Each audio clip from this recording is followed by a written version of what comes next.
দেখেন করলা গাছ অনেকগুলো করলা নষ্ট হয়ে যাচ্ছে, এই দেখেন লাল হয়ে যাচ্ছে। অতিরিক্ত বৃষ্টির কারণে জাংলাটা নষ্ট হয়ে যাচ্ছে করলার। এই দেখেন গাছটা কিন্তু সুন্দরই ছিল, অনেক করলা খাওয়া হয়েছে, হঠাৎ করে অতিরিক্ত বৃষ্টির কারণে নষ্ট হয়ে যাচ্ছে। বিষ প্রয়োগ করা যাচ্ছে না, কারণ হচ্ছে যে দেওয়ার পর যে বৃষ্টি প্রতিনিয়ত 2 সপ্তাহ ধরে আসছে, এর জন্য বিষ দেওয়া যাচ্ছে না।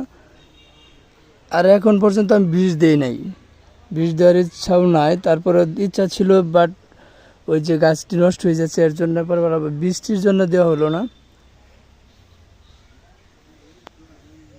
এই যে করলা আসছে দেখছেন, এই যে করলা, কত সুন্দরভাবে করলায় দেখেন ধরতেছে। এই ফুলটা অনেক সুন্দর।